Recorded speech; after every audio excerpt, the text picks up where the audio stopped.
Hello everyone, ICT virtual classes में आपका बहुत बहुत स्वागत है। हम आज शुरू कर रहे थे प्रेशर, और प्रेशर हम पढ़ चुके थे। लास्ट क्लास में हम लोगों ने प्रेशर का एक फॉर्मूला देख लिया था, यानी कि दबाव का सूत्र देख लिया था। तो प्रेशर इक्वल्स टू होता है में एरिया। पढ़ा था प्रेशर जो होता है वो होता है फोर्स अपॉन एरिया, यानी कि अगर हम यहाँ से फोर्स निकाले तो वो निकल सकता है प्रेशर इंटू एरिया, यानी कि दबाव गुणा क्षेत्रफल। तो दाब या दबाव हम इसको कह लीजिए, दबाव का सूत्र होता है बल बटा क्षेत्रफल। और अगर आप यहाँ से बल निकालेंगे तो बल हमारे पास आ जाएगा दबाव गुणा क्षेत्रफल। दबाव को हम लोग, बल को हम F बोल रहे हैं, दबाव को P बोल रहे हैं, क्षेत्रफल को A कह रहे हैं, यानी कि फोर्स इज इक्वल्स टू आ जाएगा प्रेशर इनटू एरिया। बात याद रखिए। नेक्स्ट, यूनिट ऑफ प्रेशर ध्यान आपको रखनी है।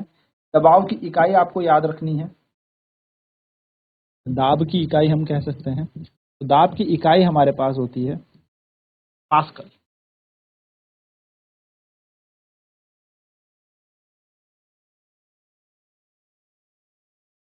ठीक है, चलिए फटाफट से नोट कर लें, फिर आगे बढ़ते हैं।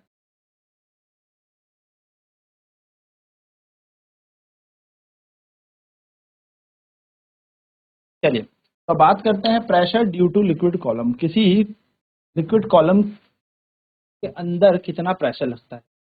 Pressure due to liquid column. माना एक बर्तन है, इसके अंदर हमने पूरा पानी भरा हुआ है,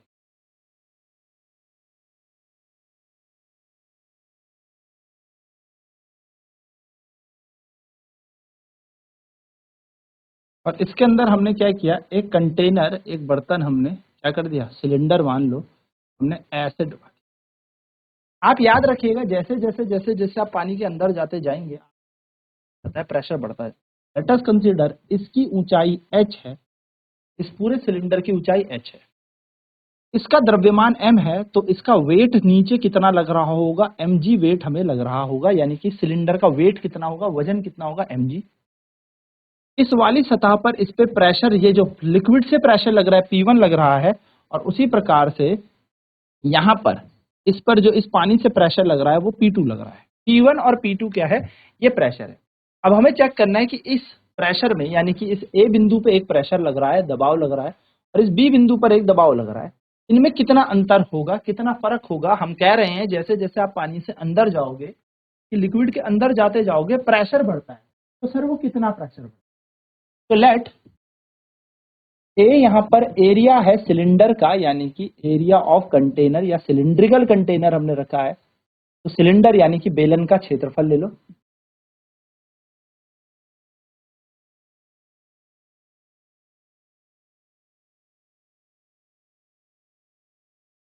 एच ले लो, हाइट ऑफ सिलेंडर कंटेनर,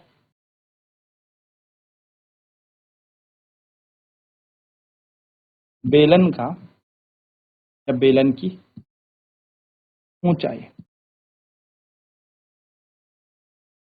आप यहां पर इसको कंसिडर करो, ठीक है। अब देखिए, अगर मैं बात करूं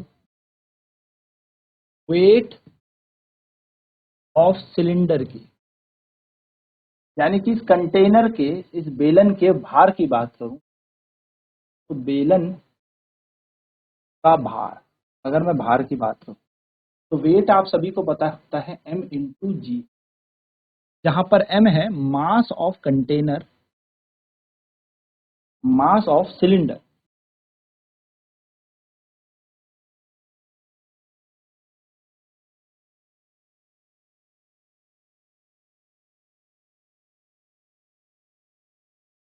ठीक है, मान लेते हैं रो है हमारी डेंसिटी। तो डेंसिटी यानी कि घनत्व कैसे निकाला जाता है हमें पता है। घनत्व निकालने का तरीका होता है मास अपॉन में वॉल्यूम, यानी कि द्रव्यमान बटा आयतन। और यहां से मास कैसे निकलेगा, डेंसिटी इंटू वॉल्यूम, यानी कि घनत्व गुणा आयतन। अब आयतन कैसे देखा जाता है सर, तो वॉल्यूम निकालने का तरीका होता है, यानी कि आयतन निकालने का तरीका होता है length into breadth into height, यानी कि एरिया इंटू हाइट। क्षेत्रफल गुणा ऊंचाई को हम क्या बोलते हैं? द्रव्यमान। तो ये आ जाएगा रो, और v की जगह रख देंगे हम ए एच। तो अगर हम इस m को उठाकर यहां से पहले समीकरण में रख दें तो हमारा वेट बन जाएगा mg, और m की जगह हम क्या यूज कर रहे हैं? रो ए एच। ये बन जाएगा रो ए एच इंटू जी। ये है हमारा वेट, यानी कि एक प्रकार का बल जो इस कंटेनर द्वारा लग रहा है। कंटेनर का, इस बर्तन का भार है। ठीक है, चलिए, यह है वजन भार। फटाफट से नोट करें। अब देखिए, यहां से ये वाला प्रेशर लग रहा है नीचे, यानी कि यहां से पानी कुछ फोर्स लगा रहा होगा। सिमिलरली यहां से भी पानी कुछ इस पे बल लगा रहा होगा, जिसको हम बियॉन्ड फोर्स, उत्प्लावन बल भी कहते हैं। तो अगर मैं आपको बोलूं कि कितना फोर्स यहां पर लग रहा है, तो आप बोलोगे P1 is the pressure on the upper surface of cylinder.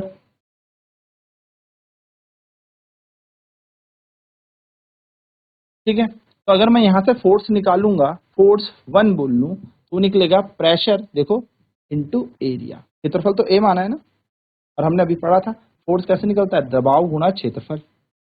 ऊपर वाली सतह पर जो प्रेशर लग रहा है वो P1 लग रहा है, वहां का एरिया A1 है, तो अगर वहां का बल निकाला जाएगा तो P1A। सिमिलरली अगर मैं force on the lower surface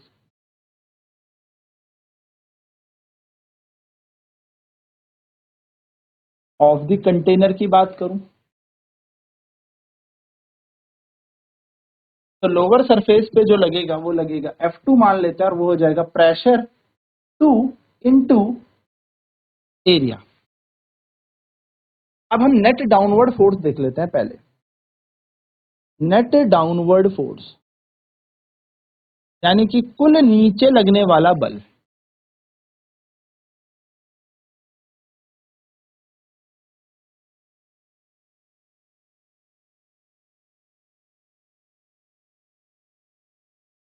तो वो हो जाएगा हमारे पास P1A यानी कि जो प्रेशर है ऊपर वाली सतह पर साथ साथ पे mg, जो वजन है, वजन भी हमेशा कहाँ लगता है? नीचे। और नेट अपवर्ड फोर्स अगर मैं ले लूं, यानी कि कुल ऊपर लगने वाला बल, ऊपर की ओर,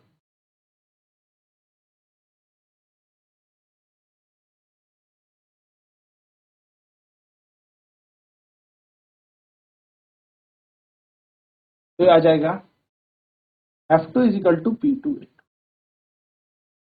आपको एक छोटी सी बात ध्यान में रखनी है, नेट डाउनवर्ड फोर्स हमेशा बराबर होगा नेट अपवर्ड फोर्स के। ठीक है, कुल नीचे लगने वाला बल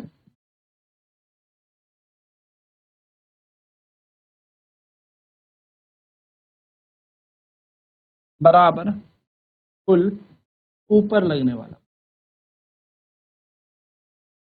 तभी ये वस्तु अपनी समतुल्य अवस्था में रहेगी, अदरवाइज ये वस्तु डूब जाएगी। ये तो डूब जाएगी पानी के अंदर। तो इक्विलिब्रियम में तो तभी रहेगी जब ये ऊपर और नीचे लगने वाले फोर्स बराबर हो, तभी ये यहाँ पर रहेगी। अगर नीचे लगने वाला फोर्स बराबर है तो वस्तु डूब जाएगी। तो हम बोलेंगे कि F1 जो हमारा नीचे डाउनवर्ड जो फोर्स है वो अपवर्ड फोर्स के बराबर है। तो डाउनवर्ड कितना लग रहा था? P1A plus mg is equals to upward कितना लग रहा था? ऊपर की तरफ लग रहा था P2A। P1 की जगह P1, A की जगह A, प्लस की जगह प्लस, m का मान था रो ए एच, G की जगह G बराबर P2A। ये हमारे पास क्या बन गया? दो प्रेशर। तो हम क्या करते हैं, P2A में से P1A को घटा लेते हैं, माइनस कर लेते हैं, जो किसके बराबर आएगा, रो ए एच जी के बराबर आएगा। इन दोनों में से हमने ए को कॉमन ले लिया, बचा P2 माइनस P1 बराबर रो जी एच इंटू ए।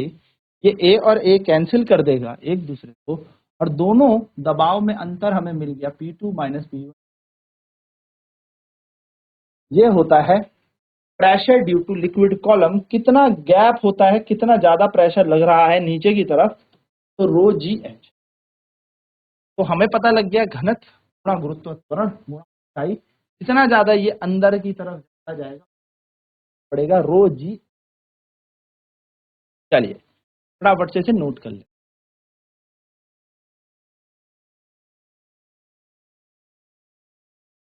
तो ऐसी फोर्स हमारे लोअर सरफेस पे भी लगेगा, बल हमारे निचली सतह पर भी लगेगा, P2 इंटू ए। कुल डाउनवर्ड फोर्स कितना होगा, कुल नीचे लगने वाला बल हो जाएगा टोटल। P1A भी नीचे लग रहा था और mg उसका वजन भी नीचे लग रहा था।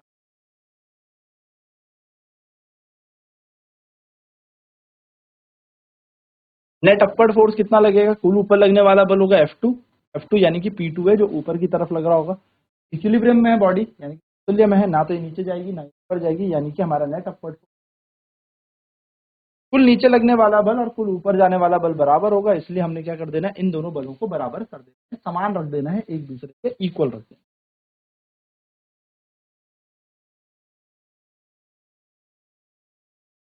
तो हमारा नेट डाउनवर्ड फोर्स किसके बराबर हो जाएगा, नेट अपवर्ड फोर्स के बराबर। और यहाँ पर हम क्या करेंगे, P1A प्लस mg बराबर P2A के। यहाँ पर हमने P1 m का मान लगा दिया, रो ए एच और g की जगह g, P2A। P2 में से P1 को घटा देंगे, रो ए एच बच जाएगा और यहाँ पर g बच जाएगा, a से a हमने कॉमन लेके काट दिया और P2 माइनस P1 की वैल्यू आ गई रो जी एच। ये हमारे पास होगा। तो रो का मतलब क्या होता है, डेंसिटी। जी का मतलब होता है ग्रेविटी, घनत्व, गुरुत्वाकर्षण त्वरण या गुरुत्वीय त्वरण, और एच का मतलब होता है ऊंचाई या हाइट या डेप्थ, आप कह लो, डेप्थ ज्यादा बेटर वर्ड है, डेप्थ।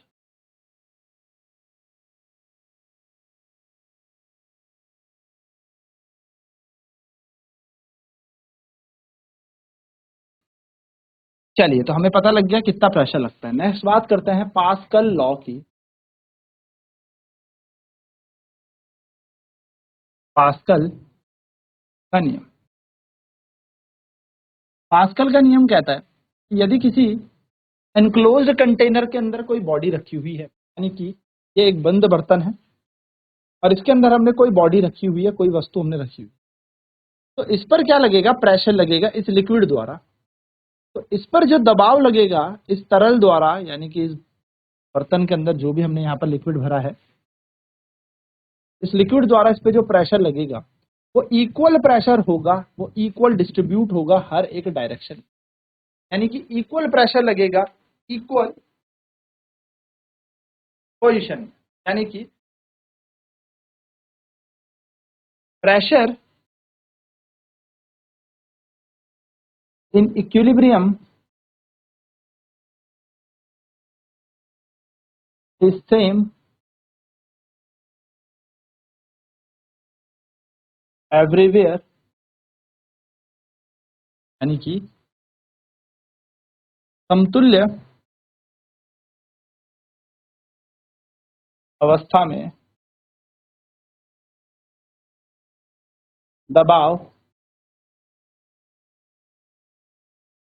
हर जगह समान लगे। यानी कि अगर इस वस्तु में मैं बात करूं तो इतना प्रेशर इसे ऊपर से मिल रहा है, उतना ही प्रेशर इसे नीचे से भी मिलेगा। यहाँ ले लो, यहाँ ले लो, यहाँ ले लो, हर जगह प्रेशर क्या लग रहा है, इसे इक्वल ही लगेगा।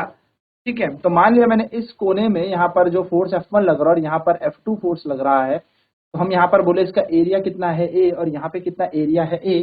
यहाँ पर प्रेशर लग रहा है P1 और यहाँ पर प्रेशर लग रहा है P2। तो P1 बराबर हमें पता है फोर्स अपॉन एरिया हो जाएगा और P2 बराबर यानी कि दबाव बराबर बल बटा क्षेत्रफल हो जाएगा। पास्कल का नियम क्या कहता है, अकॉर्डिंग टू पास्कल लॉ,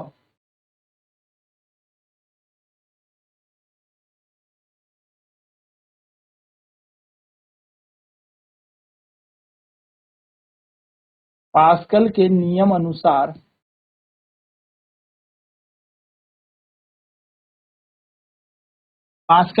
अनुसार हमारे पास क्या बन जाएगा, प्रेशर पहला जो होगा प्रेशर दूसरे के बराबर होगा, यानी कि F1 अपॉन ए बराबर F2 अपॉन में ए और ए कट जाएगा और दोनों जगह क्या लग रहा है, बल भी यहाँ पर समान हमारे पास लग रहा है इस कंडीशन में, क्योंकि इसका क्षेत्रफल क्या है, बराबर है। चलिए नोट कर ले इसे फटाफट।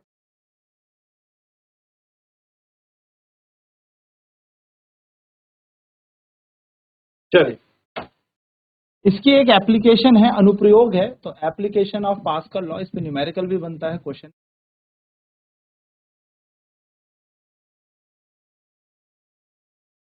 पास्कल के नियम का अनुप्रयोग, और अनुप्रयोग ये है तो हम कहते हैं हाइड्रोलिक लिफ्ट।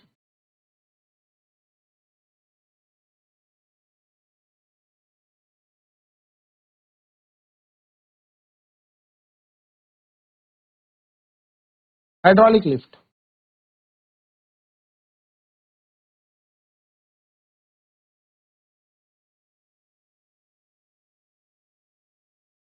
ये क्षेत्रफल A1 मान लो, इसका क्षेत्रफल A2 मान लो, ठीक है।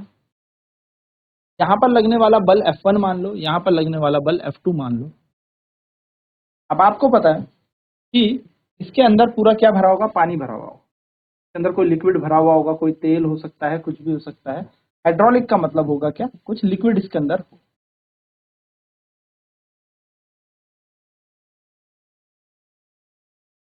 ठीक। अब हुआ क्या, आपने यहां से इस पिस्टन को दबाया,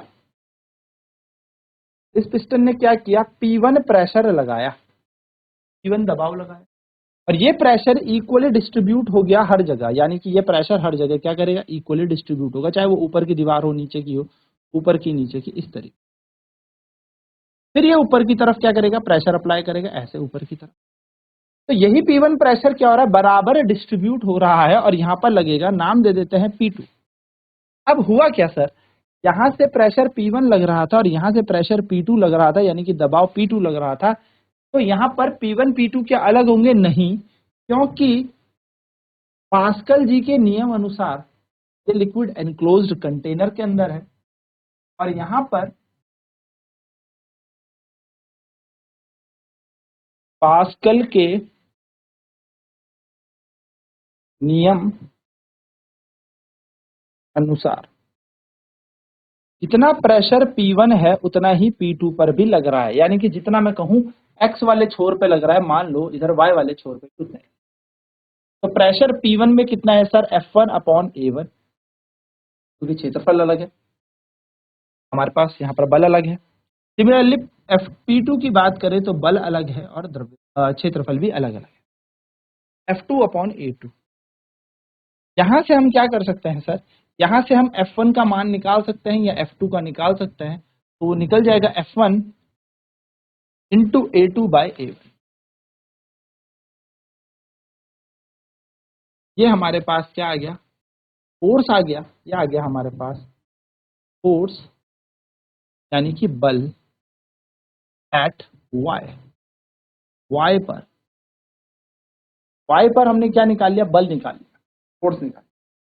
तो इसका एक अनुप्रयोग समझ लो, एक हमारे पास एप्लीकेशन यही है कि हाइड्रोलिक लिफ्ट कितना ही ऊपर उठेगी, कितने बल से ऊपर उठ रही है, हम आराम से कर सकते हैं with the help of area and force executing और pressure executing at X. X पे कितना फोर्स लग रहा है, कितना प्रेशर लग रहा है, कितना एरिया लग रहा है, हमें पता हो तो हम दूसरे तरीके का, एरिया अगर हमें पता हो तो हम बल बता सकते हैं, कितने बल से यहाँ पर उठी हुई लिफ्ट टूट जाएगी। तो ये नीचे जाएगा, ये प्रेशर से पानी आगे धकेलेगा, और ये नीचे वाला पानी क्या करेगा, इस लिफ्ट को ऊपर धकेलेगा। चलिए फटाफट इसे नोट कर लें।